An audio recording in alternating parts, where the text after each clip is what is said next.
Hello viewers, আশা করি সকলে ভালো আছেন। আজকের এই ভিডিওতে আমি দেখাবো স্ট্রিং এর মধ্যে থেকে কোনো অক্ষরের ইনডেক্স কিভাবে বের করতে হয়। বাক্যের মধ্যে থেকে কোনো অক্ষরের ইনডেক্স জানতে হলে আমাদের ফাইন্ড ফাংশনের ব্যবহার করতে হবে।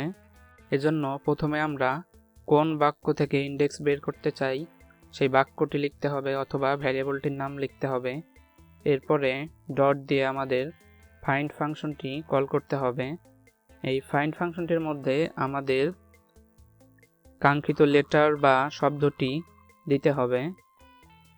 যেহেতু আমরা ফলাফলটি আউটপুটে দেখতে চাচ্ছি, এজন্য আমাদের প্রিন্ট ফাংশনের ব্যবহার করতে হবে।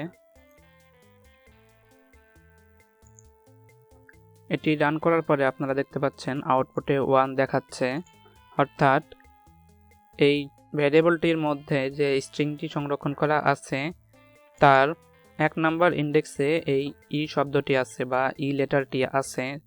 এখানে এইচ হচ্ছে 0 এবং ই হচ্ছে 1। এটি শুধুমাত্র প্রথম ইনডেক্সটি দেখাবে। আমরা চাইলে এখানে আরেকটি ভ্যালু দিয়ে দিতে পারি, যেমন ধরুন আমরা এখানে দিচ্ছি 2। এটি রান করলে দেখা যাবে আউটপুটে -1 দেখাচ্ছে, অর্থাৎ সে এটি খুঁজে পায়নি। এখানে 2 এর অর্থ হচ্ছে 2 নাম্বার ইনডেক্স থেকে এই ফাংশনটি খোঁজা শুরু করবে। আমরা চাইলে এই ফাইন্ড ফাংশনের পরিবর্তে ইনডেক্স ফাংশনটি ব্যবহার করতে পারি।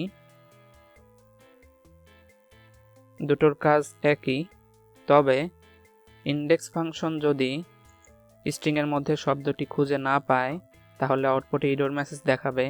যেমন ধরুন আমরা এখানে দিচ্ছি এক্সাম্পল বা এক্সাম। এটি রান করলে আউটপুটে দেখতে পাবেন আপনারা এরর দেখাচ্ছে, কিন্তু আমি যদি এখানে ফাইন্ড ফাংশন ব্যবহার করি তাহলে আউটপুটে এটি এরর না দেখিয়ে -1 দেখাবে। এটি হচ্ছে ফাইন্ড এবং ইনডেক্সের মূল পার্থক্য।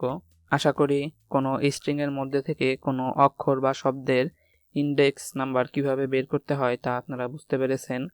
ভিডিওটি ভালো লাগলে আপনার বন্ধুদের সাথে শেয়ার করুন।